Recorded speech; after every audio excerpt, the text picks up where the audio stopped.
Bueno, bienvenidos nuevamente a otro episodio de What the Fuck Argentina. Les habla King Lagarza y estoy acá con mi amigo Guille. ¿Qué haces, Guille? ¿Todo bien? ¿Qué haces, King? ¿Todo bien vos? Bien, bien, bien, todo muy bien. Y bueno, hoy tengo una gran sorpresa, tenemos una gran sorpresa y es un honor para mí presentar a un gran profesor, gran economista y más importante que nada, gran persona. Mariano, bienvenido a What the Fuck Argentina. ¿Cómo estás? ¿Bien? Hola, ¿qué tal Matías? ¿Qué tal Guillermo? Un gusto volver a verlos, aunque sea virtual, Sí, pero es un gusto verlos. ¿Eh? sí. Sí, sí, después de mucho tiempo. Bueno, igual yo a vos la última vez que te vi fue en Nosotros nos octubre. vimos cuando estuviste en Sí, Buenos Aires, nos tomamos una cerveza y eso. Sí, sí, a vos Guillermo sí. hace tiempo que no. Sí, Sí, sí, sí, sí. hace un montón, así que buenísimo verte otra vez, Mariano, y bueno, la próxima que vaya a Buenos Aires estaría bueno vernos en persona, pero buenísimo por verte ahora y gracias por venir, la verdad que un honor y muy entusiasmado Dale, no, el para placer es escuchar. mío, hablar con ustedes siempre. Sí, sí, sí. Perfecto.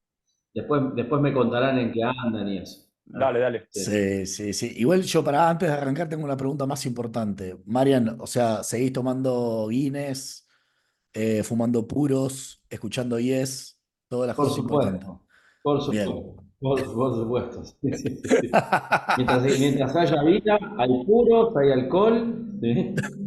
Y hay buena música. Bien. Como debe ser, como debe ser. Che, bueno, Marian, mira, te cuento Sí, sí. rápido. A ver, nosotros en el programa este, es un podcast que arrancamos hace un par de meses, y bueno, y fuimos, básicamente, la idea general es hablar de economía, y lógicamente también terminamos hablando mucho de la coyuntura de Argentina, ¿no? Y del nuevo gobierno de Milei, ¿no?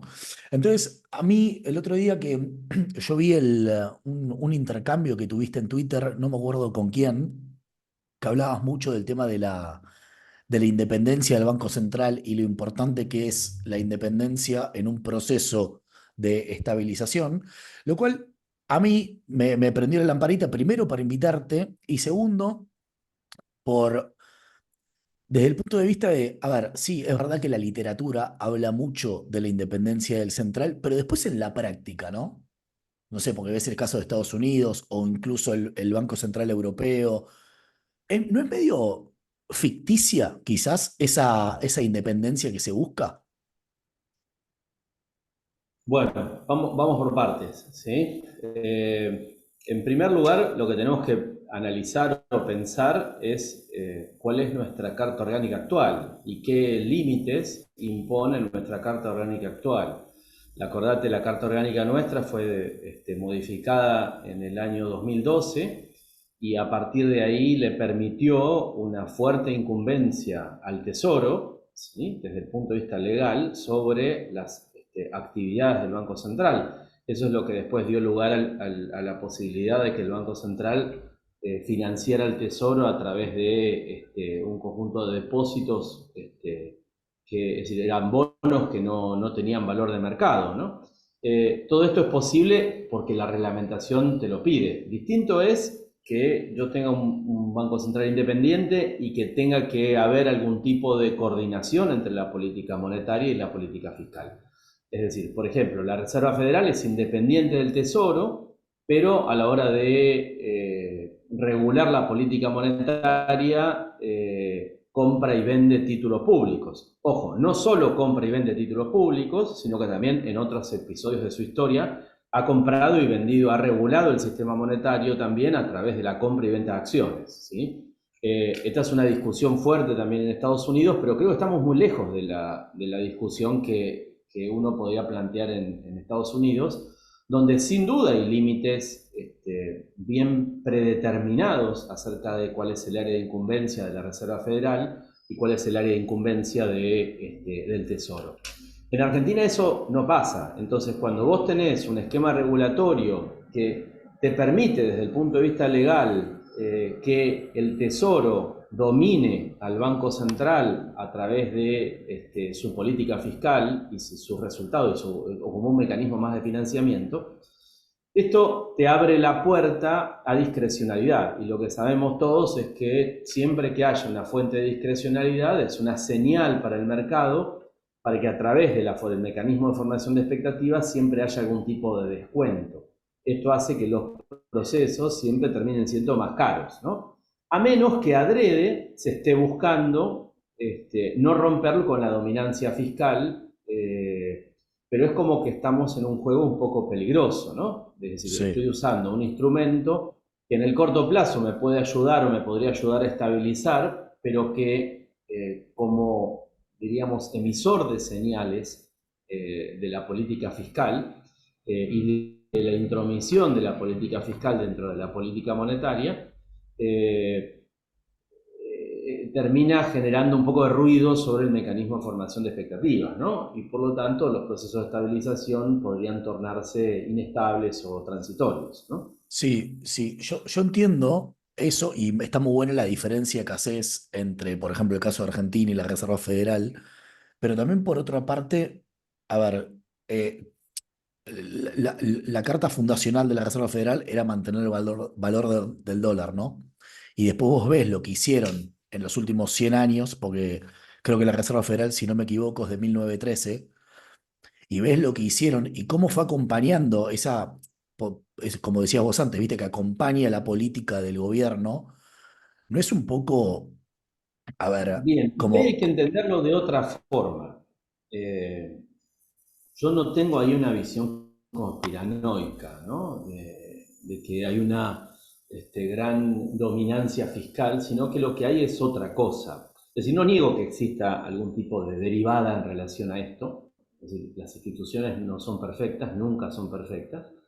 Tampoco lo es el patrón oro. El patrón oro a lo largo de la historia monetaria en el siglo XIX ha sido vulnerado y fue vulnerado múltiples veces, ¿sí? A través de controles de capitales, a través de modificaciones de las conversiones, de las tasas de conversión, es decir, de evaluaciones encubiertas, a través de emisiones no informadas por las autoridades monetarias, a través de uso de mecanismos de financiamiento de deuda, es decir, sería lo que hoy sería ventas a futuro y compras a futuro de dólares, de oro.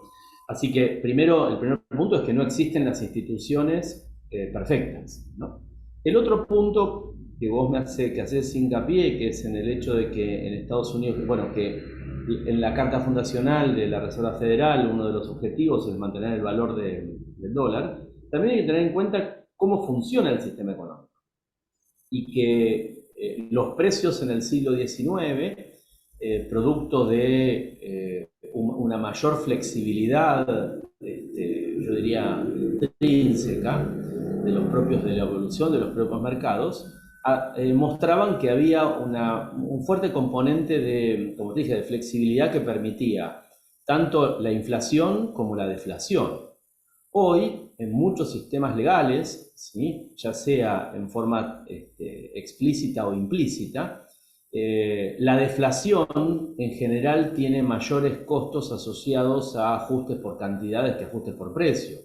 Si bien en países como los nuestros eso es terrible, porque en Argentina, por ejemplo, existe un sistema legal que impide las reducciones nominales de salarios o de precios en algunos casos, existe también un tema consuetudinario que hace que en aquellos países donde no exista esa regulación, sí existe un mecanismo de funcionamiento de mercado que convalida, ¿sí?, la no deflación de precios o le mete costos a la deflación de precios. Entonces creo que el temor ahí de las autoridades monetarias de la Reserva Federal prefiere jugar y aceitar el sistema, seamos primero más inocentes, ¿no?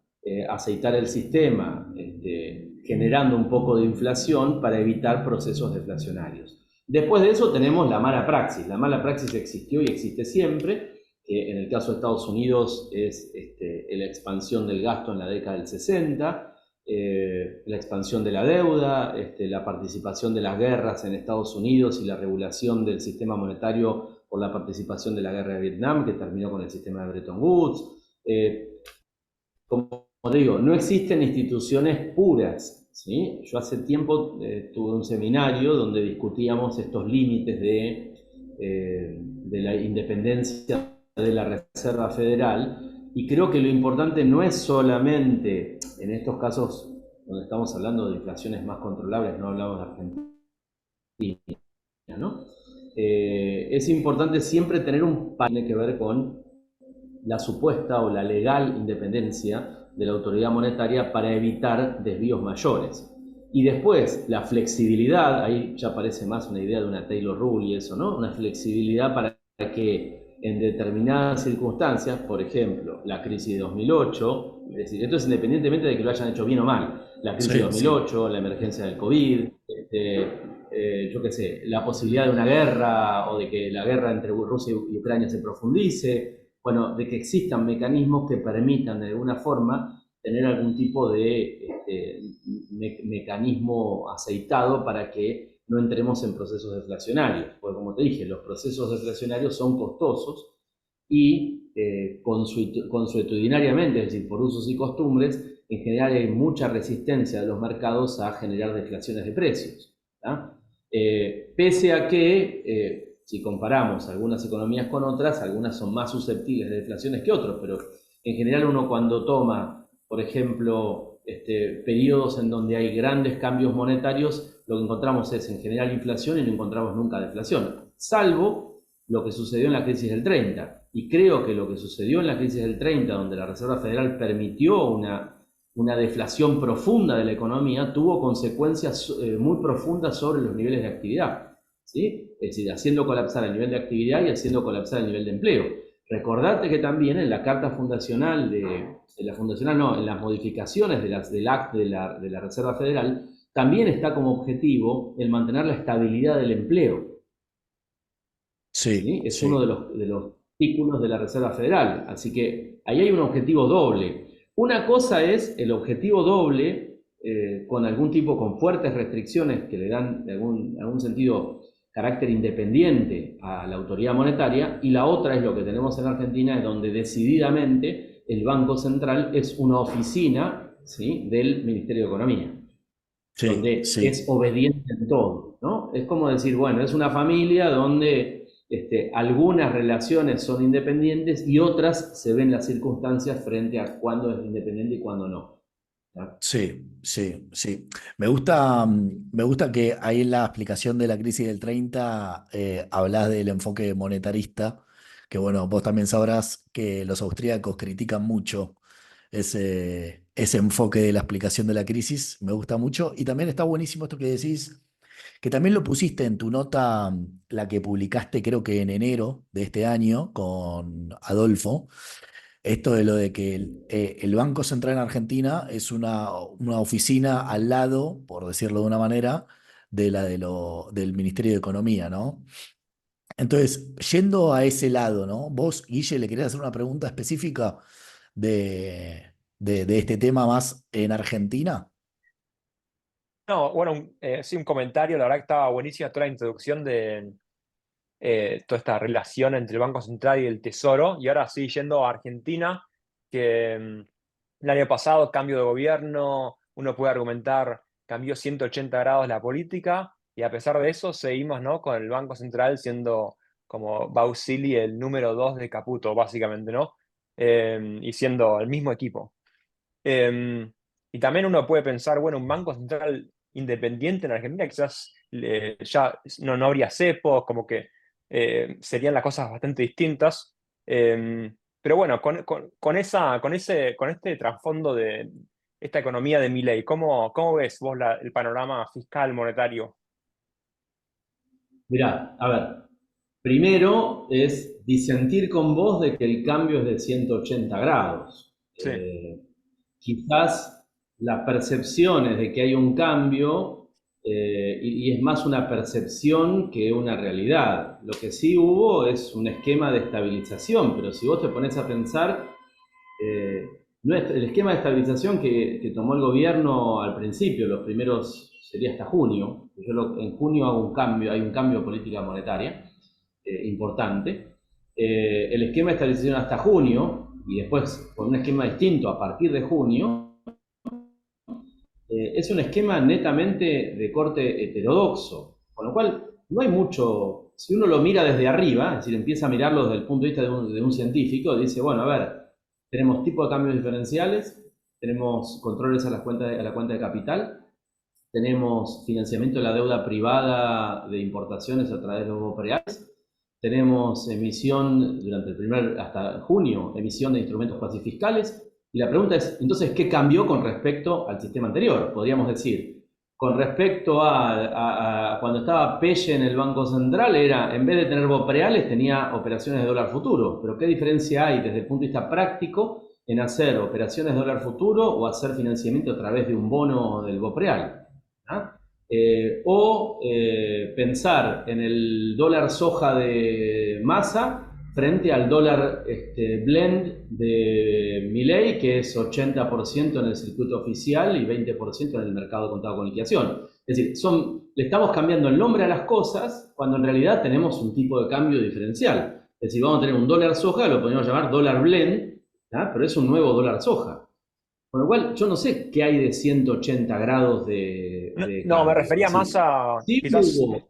que es como cambió a un gobierno libertario, que es como un cambio de 180 grados medio ideológico, pero es por eso que el Banco Central sigue siendo dependiente, pero sí, estoy de acuerdo. Bueno, es que ahí está el punto. El hecho de que el Banco Central no sea independiente es una consecuencia del tipo de estabilización heterodoxa que eligió el gobierno. Porque como bien vos dijiste, si hubiéramos tenido desde el principio un Banco Central independiente, muchas de las maniobras que se hicieron durante el primer semestre y se siguen haciendo hoy en interacción entre política monetaria y política fiscal, no podrían hacerse. ¿Ah? Entonces, un Banco Central independiente limitaría la acción de la política heterodoxa de estabilización que está realizando el Ministerio de Economía. Es decir, el gobierno cree necesitar para estabilizar, mantener el cepo y mantener la dependencia del Banco Central, porque eso le permite, ¿sí?, tener controles de capitales, tipos de cambios doblados, mecanismos de financiamiento de importaciones, dólares, tipos de cambios diferenciales, etcétera, etcétera. Con lo cual, en realidad, creo que por algo el gobierno se hizo el tonto y no volvió a hablar nunca más de independencia del Banco Central, porque la independencia del Banco Central hubiera puesto en duda toda la estrategia de estabilización, ¿no? Sí, De sí. hecho, hay un artículo que va a salir ahora en estos días, que le cambié el título, porque era medio duro, donde decía que el esquema de estabilización de precios de Milei era una mezcla extraña entre el plan austral, el plan de Krieger-Bacena y el plan de Martínez de Oz. Porque todos ellos tenían características heterodoxas y algunas características ortodoxas, pero si uno lo tuviera que clasificar, ¿sí?, en la literatura de planes de estabilización, los clasificaría como planes heterodoxos, no planes ortodoxos, ¿sí? Pese a que desde ya siempre hay cosas distintas, pero tienen muchos elementos parecidos, ¿sí? Desde el punto de vista, por ejemplo, bueno, la tasa de Kroll-Pegg, que determina, junto con el cepo, determina una posición de atraso cambiario cuando vos no tenés entrada de capitales, con lo cual te da un resultado bastante extraño, ¿no? Es decir, que el atraso cambiario o la apreciación del peso está sustentada primordialmente en el cepo, en la imposibilidad de que la cuenta de capitales de la balanza de pagos pueda moverse, ¿no? Sí, sí. ¿Y qué haces? A ver, no, ¿qué haces? A ver, porque hay un hecho, viste que vos lo estabas comparando con otros planes de estabilización. ¿Cuál es tu perspectiva desde el punto de vista del ancla fiscal del gobierno? Porque algo que es, a ver, que es un hecho, es que el gasto lo redujeron un 30%, ¿no? O sea, después podemos ver lo del ajuste de 5 puntos No del sé, PBI o no. después podemos hacer algunos cálculos, no sé si una cosa es, a ver, primero, la clave de la estabilización no fue el ancla fiscal, empezando por ahí. Yo diría, el plan de estabilización tiene dos etapas, o hay dos planes en realidad. Hay una primera etapa donde hay un esquema monetario, es decir, el driver de la desinflación es la desaceleración de la tasa de interés de los instrumentos cuasi fiscales. y no el esfuerzo fiscal, ¿sí? Después voy a explicar por qué, sumado a que en ese esquema, como tenemos cepo, si yo tengo un esquema de estabilización basado en un ancla monetaria, lo que yo necesitaría es tipo de cambio flotante. Pero como no liberé el cepo, necesito entonces tener una pauta devaluatoria y un tipo de cambio desdoblado es decir, una pauta devaluatoria sobre el tipo de cambio oficial y un tipo de cambio desdoblado que de alguna forma genera algún tipo de válvula de escape o de salida al sistema cambiario. ¿Ah? Sería el dinero, ¿sí? Ahora es el driver de la economía y el tipo de cambio se tiene que fijar endógenamente. Bueno, eso fue lo que pasó hasta junio. Y eso terminó mal, que terminó con el salto cambiario de mayo y junio, donde la brecha saltó, que era lo que decíamos en el artículo de enero, porque había una inconsistencia. Yo no puedo fijar simultáneamente la tasa de expansión monetaria y la tasa de devaluación del tipo de cambio oficial. En todo caso, como las dos no coinciden, termino generando una presión sobre el mercado cambiario que con tipo de cambio flexible me salta el tipo de cambio y con tipo de cambio fijo, como teníamos nosotros, y cepo cambiario, me genera un salto en la brecha cambiaria. Esa es la primera etapa. Así que en la primera etapa la inflación no cae, esto es mi opinión, no cae por el esfuerzo fiscal, porque el esfuerzo fiscal, si nosotros los medimos, sería primero las anclas fiscales como disciplinadores de la inflación siempre son débiles. Es decir, hay pocos casos en la literatura donde los planes sean puramente fiscales, ¿sí? El plan fiscal sería el ancla fiscal, o como se habla, cuando hablo de ancla yo hablo de un problema matemático, ¿no? Sí. La política fiscal contractiva lo que hizo fue profundizar el esquema de estabilización de un esquema de MBS, el Money Base. ¿Por qué? Porque el Money Base ya de por sí baja el nivel de actividad y con la política fiscal contractiva contraigo aún más el nivel de actividad. Vos fíjate que el gasto cae, pero también cae la recaudación. ¿Sí? Toda la recaudación que está asociado a, que en Argentina es importante, ¿no? La prociclicidad de los ingresos fiscales, el impuesto sería la recaudación fiscal asociada, IVA, ganancias, ingresos brutos, que está asociado al nivel de actividad, se cae, ¿sí? Las contribuciones a la seguridad social, eso se cae. Y eso es reemplazado por un impuesto, ¿sí?, al movimiento de capitales en la tarjeta de crédito. ¿Por qué? Porque si no, lo que yo tenía era déficit. Es decir, el esquema de Milei hubiera generado un agravamiento del déficit de no existir la modificación, ¿sí?, es decir, el ultra cepo con el impuesto país sobre los créditos débitos de la tarjeta de crédito, ¿sí?, sobre los pagos y cobros de tarjeta de crédito.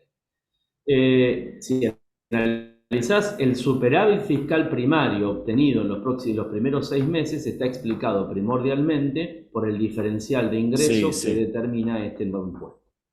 Sí. Con lo cual, no sé si eso determina un ancla fiscal, porque estoy subiendo impuestos y bajando gastos, pero a la vez subo impuestos, pero se me cae la recaudación. Después hay otro problema, y es si esto ya es un tema de expectativas, por eso no creo que el ancla fiscal fue el mecanismo disciplinador del proceso de desinflación, y es preguntarnos, ¿la caída del gasto público es transitoria o es permanente? Esencialmente la caída del gasto público vino por una licuación de los gastos de seguridad social producto de la devaluación. La devaluación lo que hace es plancha los gastos de seguridad social. Esa caída de los gastos de seguridad social genera una especie de superávit transitorio, es una bolsa de superávit que se va a ir desinflando en la medida que se van recuperando las jubilaciones, que es lo que está sucediendo ahora. Y por otro lado, ¿sí?, tenemos que el ajuste del gasto está por la paralización de la obra pública. Con lo cual, ¿es sostenible en el tiempo la paralización de la obra pública? Mi respuesta sería no. Yo puedo usar esto como un mecanismo de corto plazo para iniciar reformas estructurales dentro del Estado, cambiar el organigrama de funciones del Estado. A ver, lo que hubo fue humo. Se redujeron los ministerios, pero se mantuvo la misma estructura en todos lados. Es decir, yo puedo llamar a un ministerio secretaría y sigo teniendo el mismo ministerio, entonces no tiene sentido. Si no hubo una reforma del Estado seria, ¿sí? Porque para eso necesitábamos capitales, y no teníamos los Sí, capitales. No hubo pero ¿no reforma del Estado. crees? A ver, es verdad, pero a ver, voy con dos partes. Primero, viste que vos dijiste lo de que aumentaron impuestos, ¿no? A mí hay una cuenta que no me da, que no me da. ¿Y que cuál es? Porque vos seguramente, si estás atacando el impuesto inflacionario, o sea, dejás de emitir, que después podemos debatir, que eso empezó a ser a partir de junio, porque los agregados monetarios hasta junio venían subiendo, pero ahí se estabilizaron Sí, no, si mirás bien, los agregados monetarios caen fuertemente los primeros meses, después y empiezan a suben. subir, que es cuando el plan empieza a pasar, ¿sí? Claro, que fue Sí. tipo, no sé si marzo, no me acuerdo cuándo Yo, si fue, que ahí querés, empieza. comparto dos gráficos que Que ahí, correlacionan inflación y expansión monetaria y eso, y ahí vemos, ¿no? Para explicar sí, eso. sí. Pero ¿Sí? mira, mi duda es la siguiente. A ver, si, a ver, después podemos debatir si el ajuste fiscal es sostenible o no, pero ahora, al día de hoy, está hecho. Ya sé que podés vos, y tenés razón lo que decís que si contás si sacás lo del impuesto país, y ni hablar ahora que le sacás la capitalización de las LECAPs, no tendrías superávit financiero, ¿no? Y eso es verdad. Ahora, teniendo en cuenta de dónde estábamos ahora y después viendo que el gasto, después podemos de vuelta debatir si es sostenible o no, pero se redujo 30% y vos ves la relación del gasto sobre PBI que cayó un montón. Entonces, y la recaudación también, como vos dijiste, en términos reales bajó 5 puntos, ¿no? Entonces, mi pregunta es, ¿podemos decir que efectivamente aumentaron impuestos? Y acá lo voy a quotear, a parafrasear a Milton Friedman. Para ver lo que te está sacando, mirá cuánto gasta. Y eso es, a ver, que al día de hoy bajaron el Sí, gasto, pero tenés que mirar el producto se achicó.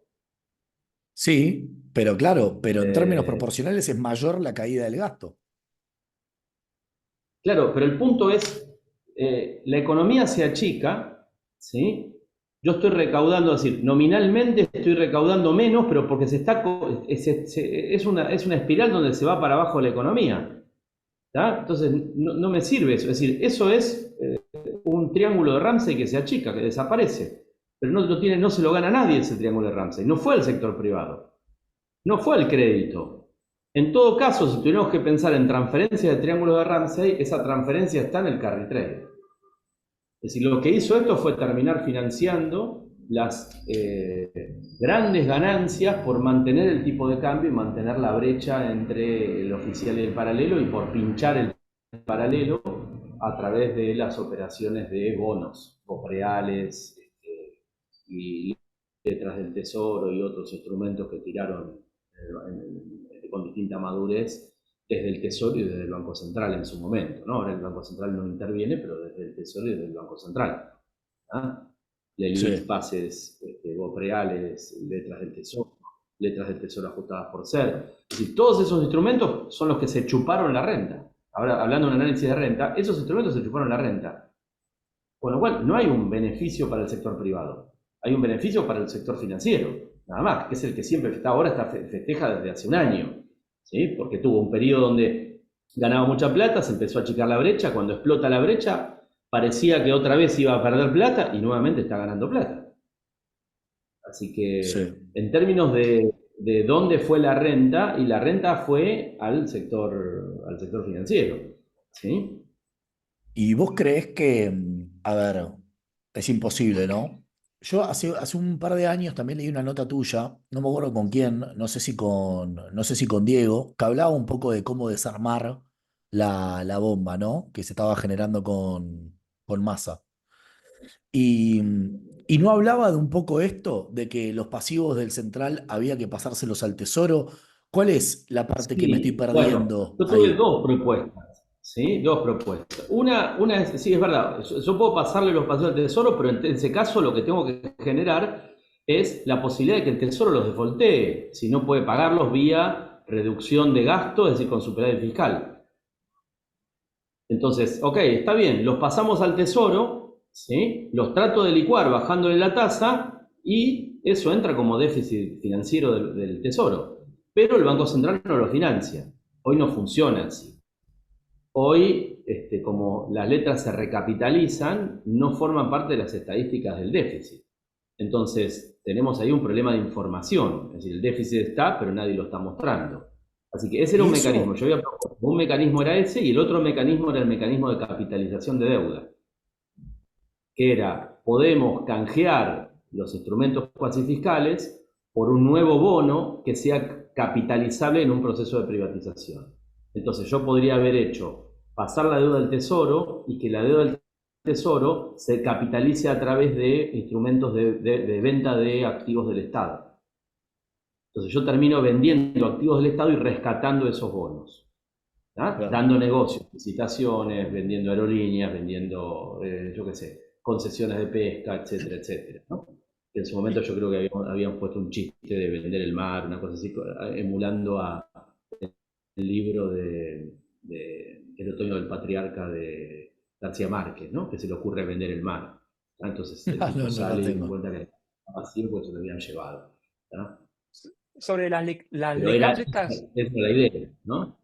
¿Cómo? una pregunta sobre las LECAPs, que se está hablando bastante, esto lo que acaban de mencionar sobre, bueno, que se pasó la deuda del central al tesoro, y ahora esta deuda no aparece, ¿no? O sea, el superávit financiero no refleja los intereses de esta deuda.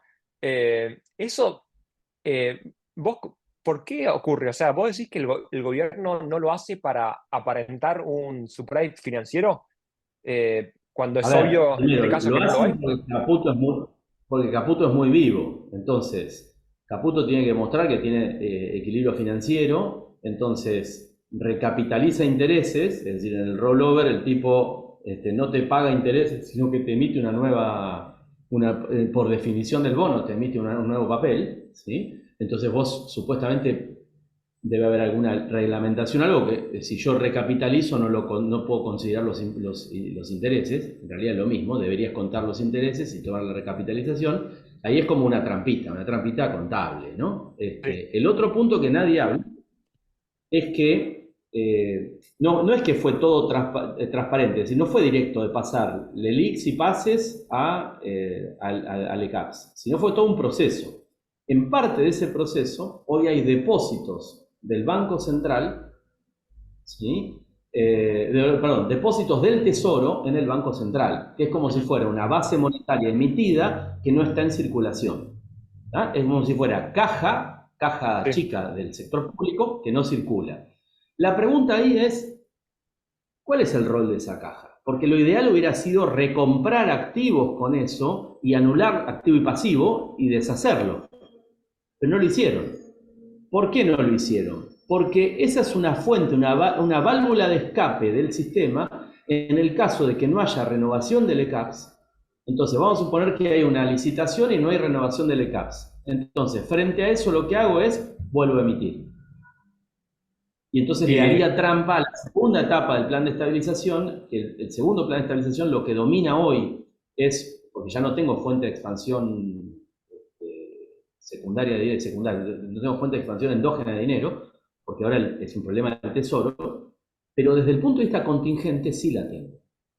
Porque ante la eventualidad de que no me rescaten las LECAPs, yo lo que puedo hacer es transitoriamente tomar los depósitos del tesoro, del tesoro en el Banco Central y pagar las LECAPs con eso y volver a iniciar un rublo. Es decir, ir controlando las expectativas con eso. pero Ahora, alcanza, o eso es un porcentaje, debe ser un porcentaje del stock, ¿no? De las LECAPs. No, igual es bastante plata. No lo tengo acá, pero es bastante Ok, plata. Y no se está licuando mucho porque la inflación bajó, entonces la tasa de licuación de eso es sí, baja, ¿sí? claro. Ahora, el punto ahí es que eso determina lo que yo llamo una dominancia fiscal contingente. ¿Por qué? Porque yo, si bien no estoy emitiendo ni necesito el apoyo del central, pero si explota todo y voy a necesitar de vuelta al Banco Central que me ayude. Pues volvemos Y otra ahí, vez a lo mismo. y ahí Pero en realidad son los ahorros del tesoro. No es un ahorro, es un canje de deuda donde me pagaron la deuda, puse la plata y guardé la plata. ¿No es? Ahorro sería si eso se rescatara con superávit fiscal. No Claro. es ahorro, es un claro, rulo. claro. Y, y, Es decir, en vez y de tener pases, lo que tengo es un depósito en el Banco Central de la plata de los pases que recompré. Te compré los pases y te deposité la plata en el Banco Central. ¿Ah? Claro. Bueno, lo bueno de eso es por lo menos esa parte no está generando intereses, ¿no? Sí, Pero podríamos pensarlo como un riesgo contingente de emisión futura. eso, Eso podría exactamente. tener impacto sobre la inflación futura. Es decir, podría ser una resistencia para que la inflación le cueste converger a la tasa, porque ahora, yo digo, a partir de junio, donde vos eliminás la fuente de expansión endógena que daba, es decir, el circuito endógeno que generaba las LELIQs y los pases, ¿sí? Es decir, la emisión endógena, eso ahora lo sacaste, no lo tenés, ¿sí? Tenés las LECAPs, que es deuda del Tesoro, ¿sí? Por lo tanto, ahora no hay una fuente de emisión. Por eso el que domina ahora es un esquema de estabilización basado en un RBS, un esquema de tipo de cambio fijo, predeterminado, con la pauta evaluatoria del 2%. Entonces, ahora sí, por eso el que el gobierno dice, queremos que la inflación converja ahora sí más rápidamente al 2%. Mi pregunta es, si esos depósitos que son emisión contingente, no podrían generar algún tipo de riesgo de devaluación futura o riesgo de emisión futura y podrían ponerle una cuña a las expectativas para que la inflación no pueda converger tampoco por debajo del 2%. Porque para que funcione el sistema, la inflación debería estar en estado estacionario oscilando en torno al 2%. Pero no sé si vamos a ver eso.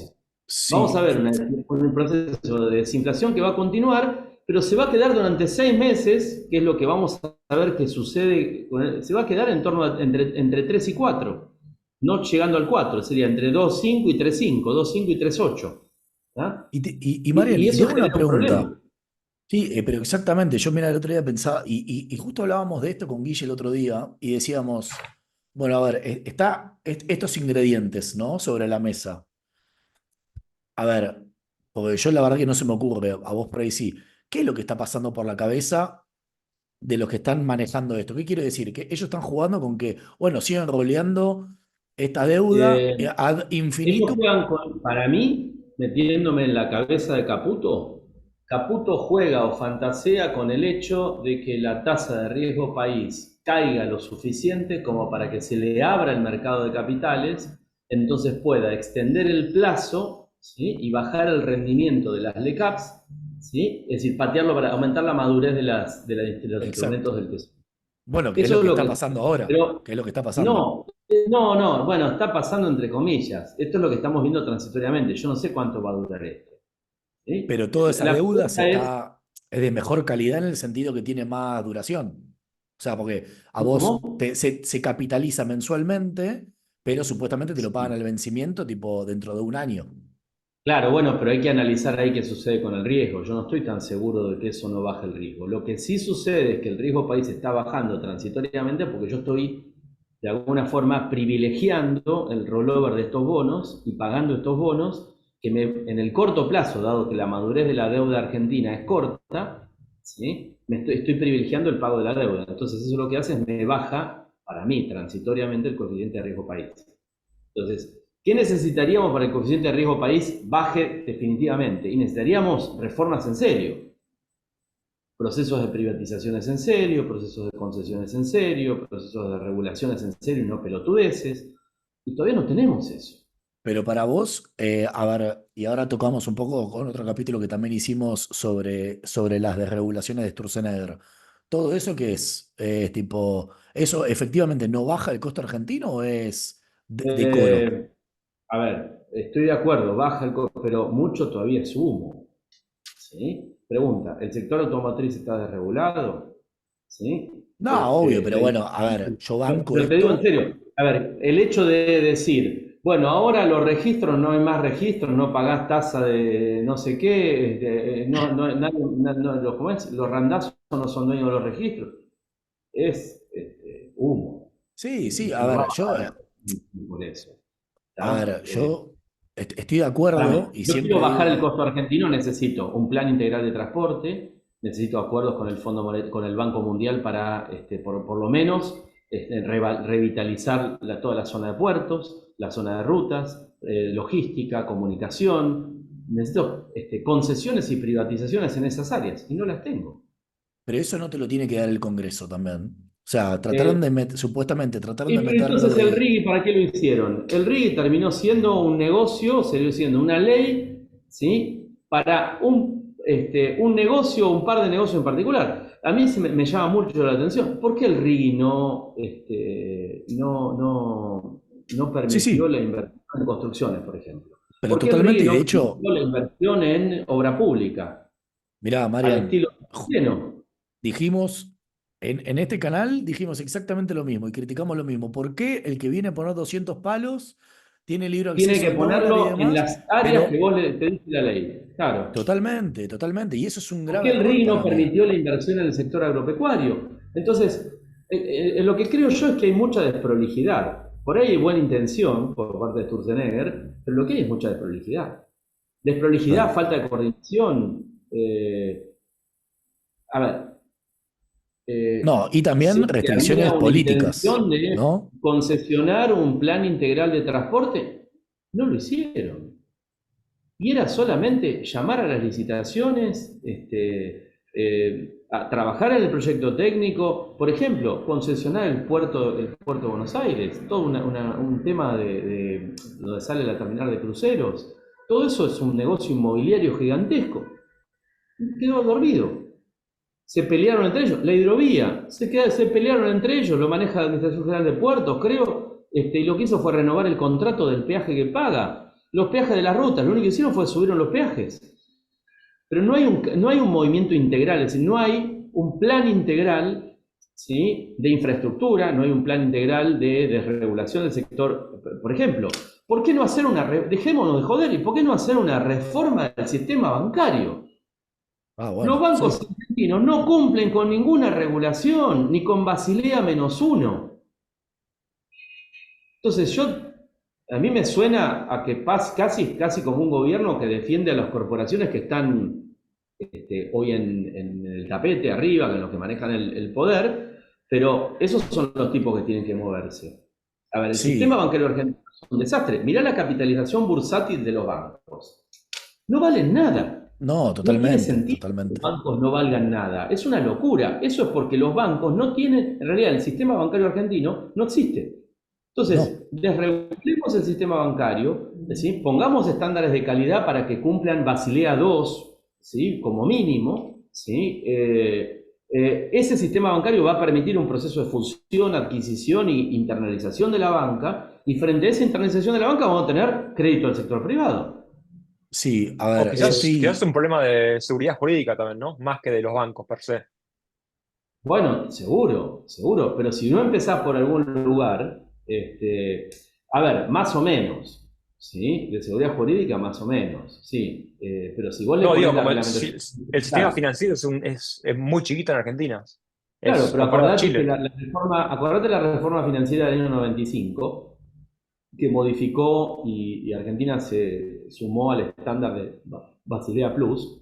Entonces pasamos de tener 200 instituciones a menos de 90 instituciones, que fue cuando tuvimos ese proceso de fusiones y adquisiciones del sistema bancario, donde el Santander el BBVA se comió el banco francés, donde el Santander se comió el Banco Río, donde el Banco Scotia se comió el Banco Quilmes.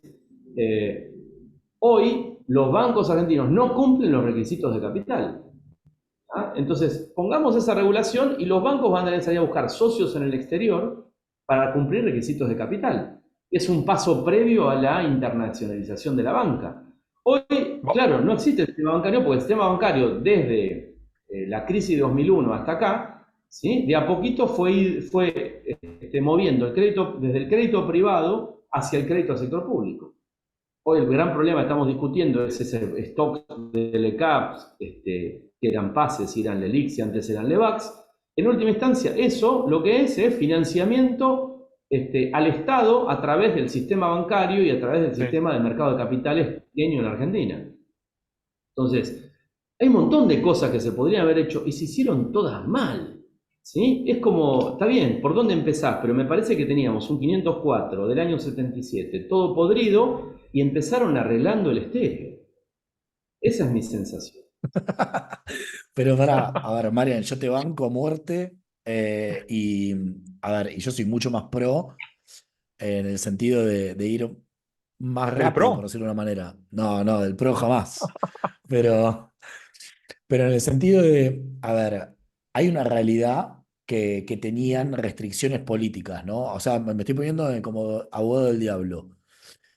Porque Está muchas bien, de pero el estas, RIGI se lo aprobaron. Vamos a poner, sí, bueno, pero el RIGI se lo aprobaron. Si hubieran presentado una ley de independencia del Banco Central, se lo aprobaban. Si hubieran iniciado el plan con una liberación del cepo cambiario por ley, se lo aprobaban. yo Y creo que después sí, bailabas pero y le seguías echando la culpa a Massa. Porque era la sí, verdad, la culpa era de Massa.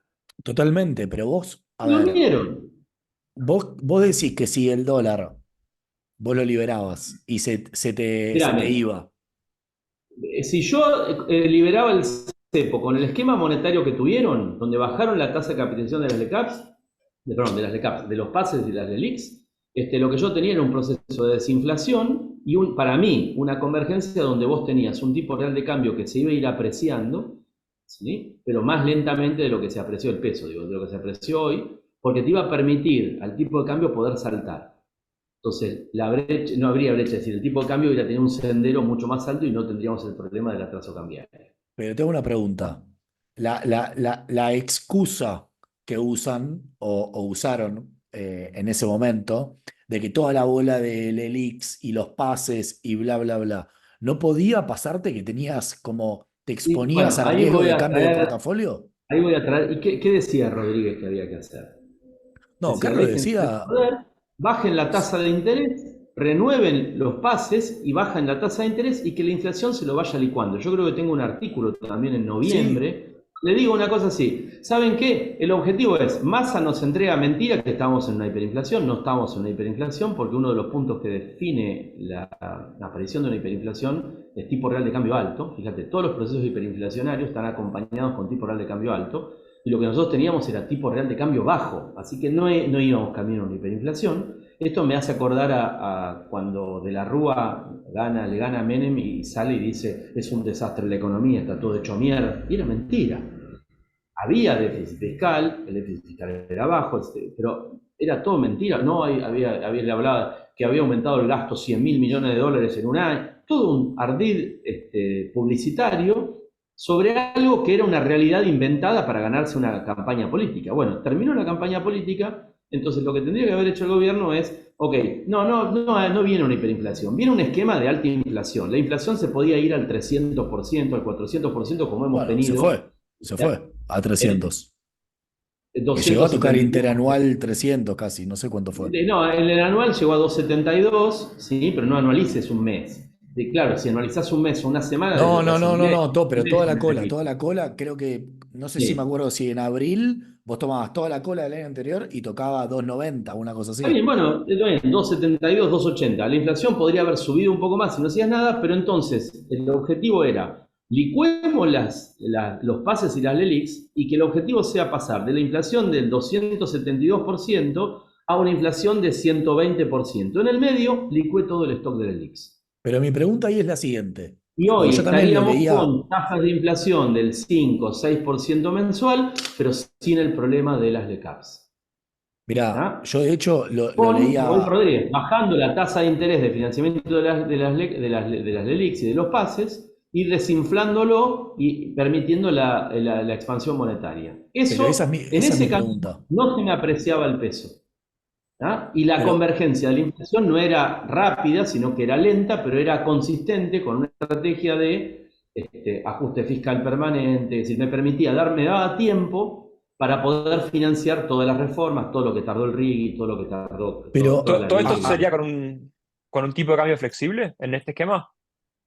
es que esa es mi Sí, pregunta, porque vos no tenías reservas para hacer tipo de cambio fijo. predeterminado. ¿Ah? Pero, Pensá que vos asumiste el gobierno sin reservas. El problema es, en realidad eligieron una mezcla.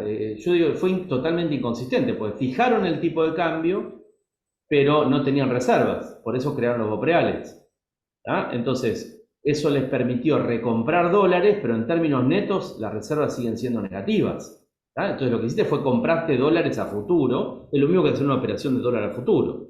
Compraste Pero, dólares a futuro y le pagaste interés por los dólares a futuro, nada más que eso. pero Eh, Marian, te hago una pregunta. A ver, y yo lo leí a Carlos Rodríguez que decía eso, y yo decía, bueno, claro, pero mi pregunta es la siguiente.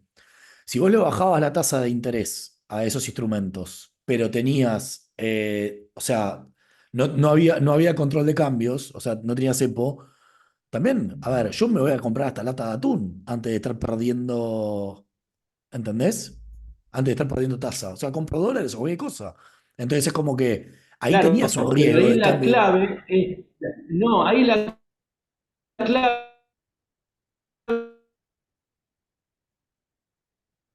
Uy, lo perdí. Sí, justo en la clave. Sí, justo en la Sí, clave. sí. Igual justo Ahí va. estamos cerca de la hora, ¿no? Sí, sí, vamos 47 minutos. A ver, para si vuelve. Aunque sea para redondear esta idea, porque quedó justo Sí, sí, la sí. clave. Y esa fue la clave, ¿viste? Como, eso fue lo que pasó Cada tipo queda todo como. ¿cómo se llama? Y esa es la clave de Argentina. Y ahí tienes la respuesta de What the fuck. No, es la de Forrest Gump, y eso fue lo de Vietnam. Se fue. Sí, sí, se salió, mirá, se salió. Qué lástima. Bueno, a ver si me contesta y a ver si Bueno, puedo volver a entrar. muy buena charla. Ahí está, ahí está, ahí está, ahí está. Ahí está entrando.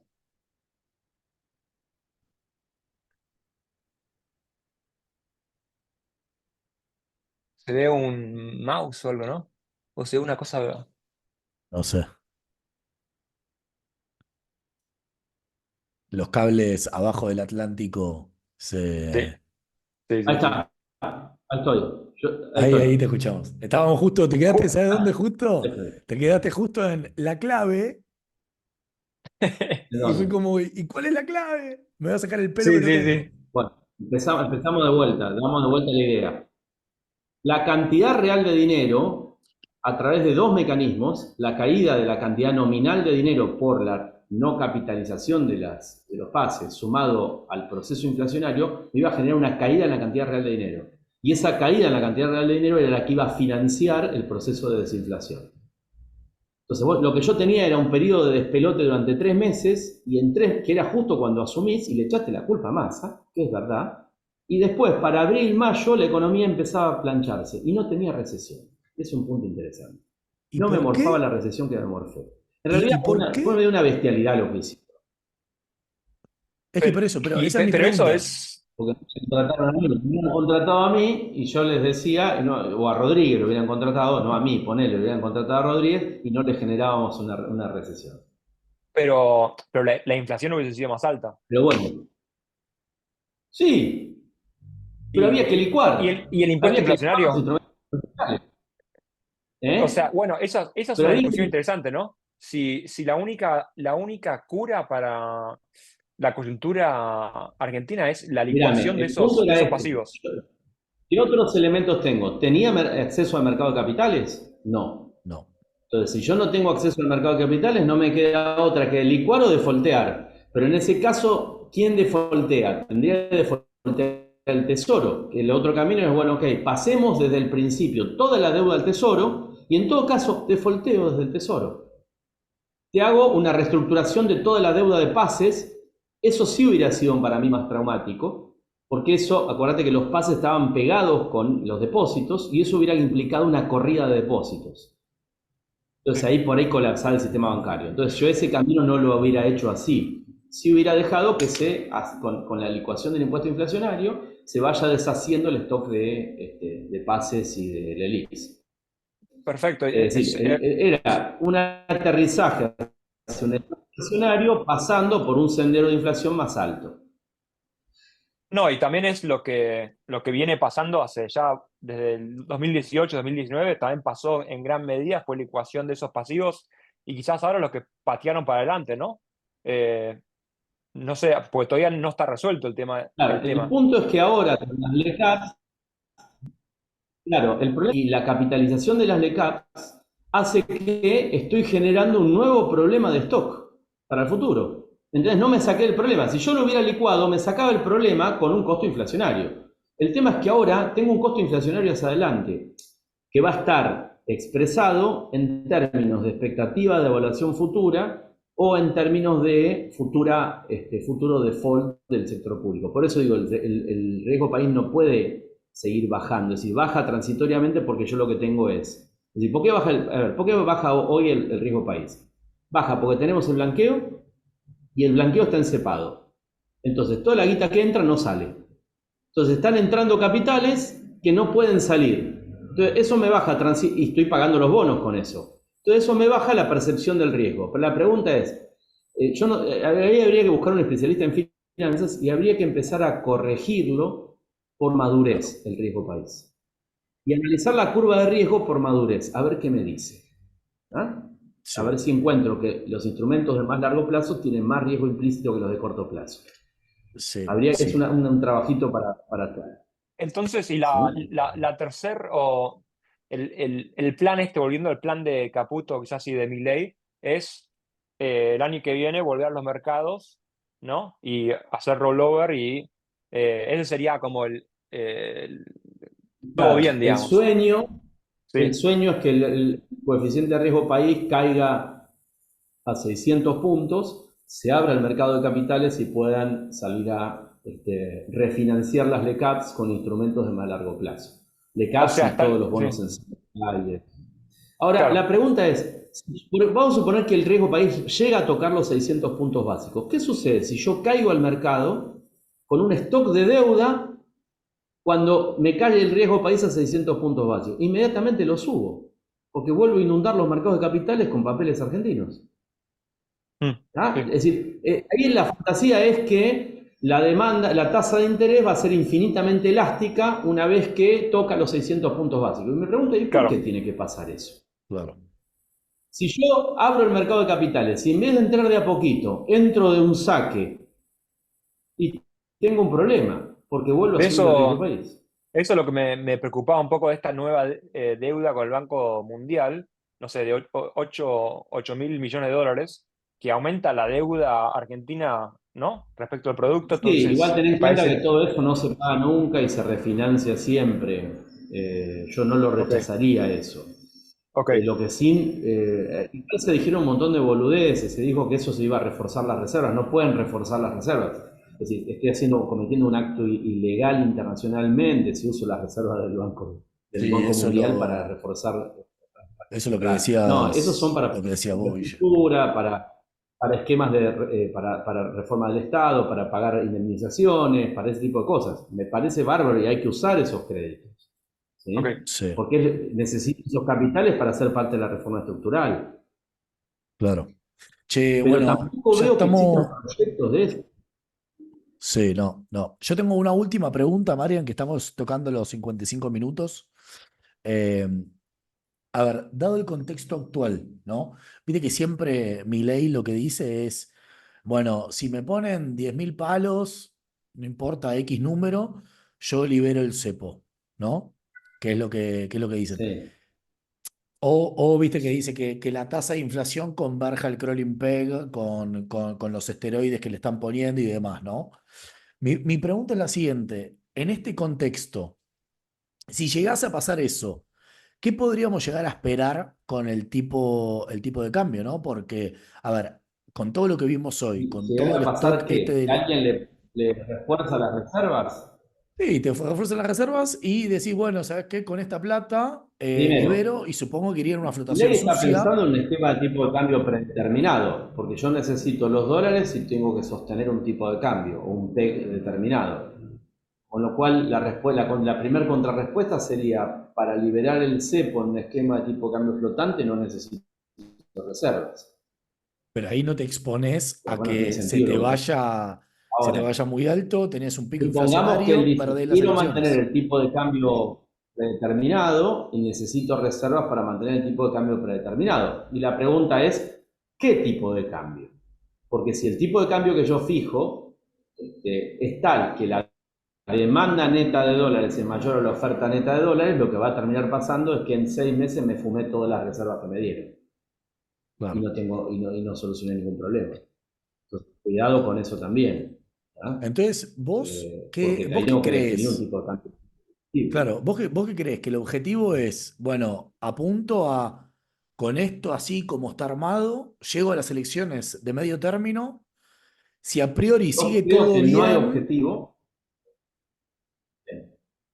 Yo creo que no hay objetivo, no se plantea esto desde el punto de vista estratégico como lo estamos discutiendo nosotros, es como un equipo de fútbol, para mí están funcionando así.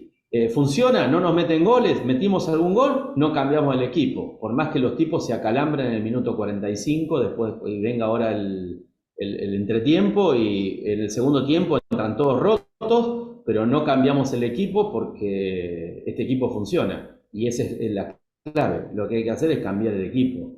Ahora termina el primer tiempo, sería aguantemos este sistema un par de meses más, ¿tá? Y veremos el tipo de cambio. En diciembre veremos el tipo de cambio. Sería sí, hacer cambios en el equipo. Pero para sí. mí, el tipo se emperra esto y la inflación viene bajando. Es decir, estamos jugando bien, listo. Entonces no cambiamos nada. Y ahí es donde te pueden llenar la canasta de gol.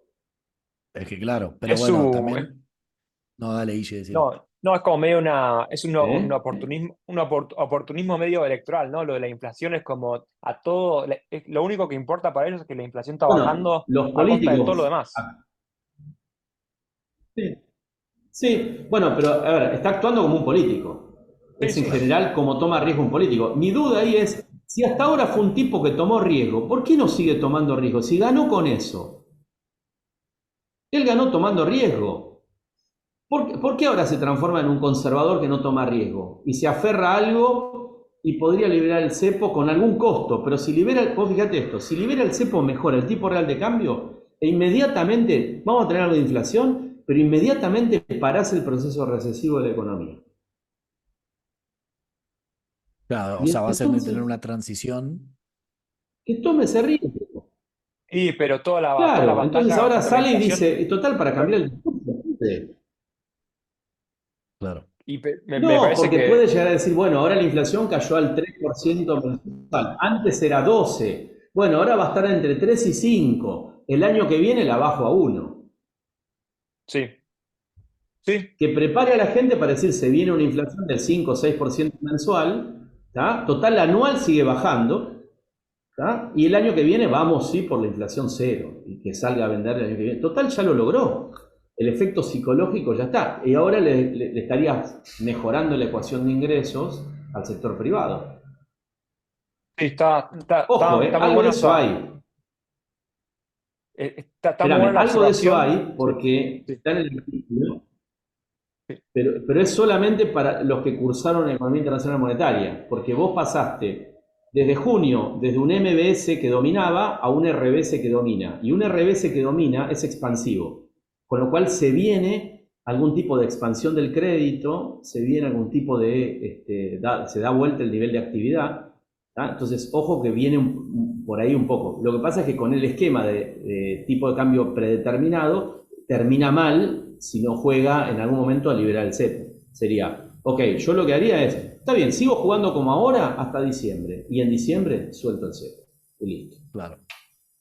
Y me voy a un esquema tipo cambio flotante. ¿Ah? yo tomé esa materia con vos, excelente materia, excelente profesor, Bueno, buenísimo los modelos, libro de Carlos Beck, después yo lo seguí estudiando años más, así que gracias por enseñarme todas esas cosas. Y aprovecho también, no, está buenísimo bueno, no, gracias a ustedes. esto que dijiste, casi ni hablamos, ¿no? De lo político, lo psicológico, ¿no? Que hay de todas estas decisiones políticas. Y vos al último mencionaste algunas cosas de que Milei siempre había tomado muchos riesgos y que ahora quizás está haciendo cosas más conservadoras, de alguna manera. A mí lo que me llama la atención es también que él, a mi modo de verlo, también la campaña fue mucho, siempre dijo la verdad, ¿no? Como lo que iba a hacer, cómo están las cosas, así muy directas. Y una cosa que siempre me hace ruido, que ya lo he escuchado varias veces, que siempre él ha dicho que ellos no están fijando el tipo de cambio. Y me llama mucho la atención. Como me parece una mentira muy, es como, claramente hay un tipo de cambio predeterminado, ¿no? Así que nada, a modo de conclusión.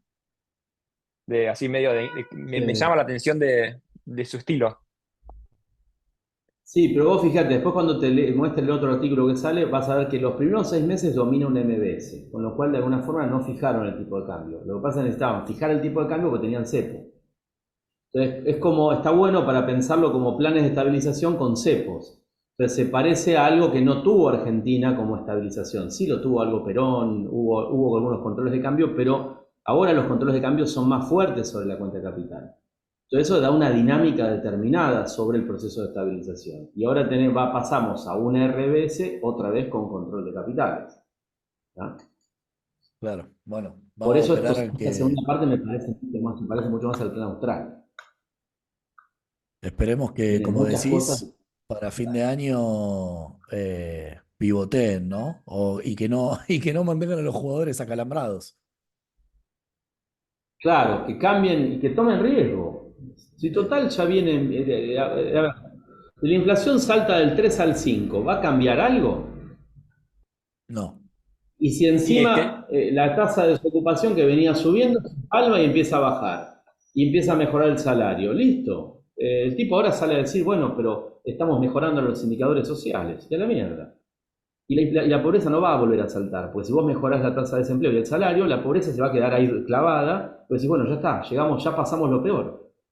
A veces creo que hay un tema de comunicación, pero tiene que ver con la política. Te va bien y te sí, quedás donde estás. Le pasó a Menem en la segunda presidencia, le pasó a Alfonsín después del plan austral, ¿sí? Le pasó a Macri después del intento de inflation targeting, cuando veía que no funcionaba, tendría que haber salido del inflation targeting.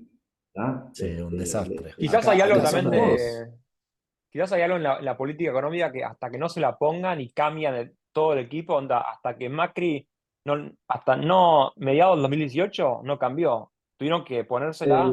Entonces, Claro, ojalá que pero no por ahí lo lleguemos a eso. disruptivo sería eso. Cambio los jugadores ganando 3-0 contra Francia, voy y te cambio todos los jugadores. Claro, sí, ¿Por qué? Porque sí, sé que después me van a cagar a goles porque estaban todos acalambrados. Entonces los cambio antes. claro. Sí, sí, sí, sí. Bueno, chicos, vamos a ir cerrando, que ya nos pasamos un sí. poquito de la hora. La verdad que da para Eh, charlar mucho más. Buenísimo, sí, sí, Mariano. sí. Sí, la Muy verdad, bueno. muchas gracias, Marian, Después muy bueno. pasarle el teléfono a Dale, dale, Guillermo, así me Sí, contacta dónde está, así dale ¿vale? de una. O armamos un grupo dale, dale, y dale. charlamos ahí. Dale, perfecto. Dale. Che, pará, un segundo. Yo voy a cortar la grabación, Marian, pero quédate un minuto que te quiero hacer una pregunta Dale. que no puedo hacer en vivo. Así que Bueno, nada, dale. a todos los que estén escuchando, muchas gracias, chicos. Denle un like, suscríbanse al canal y nos vemos en el próximo capítulo. Muchas gracias, Marian. Un lujo, la Gracias, verdad. Mariano. Sí, un lujo. Chao, chicos.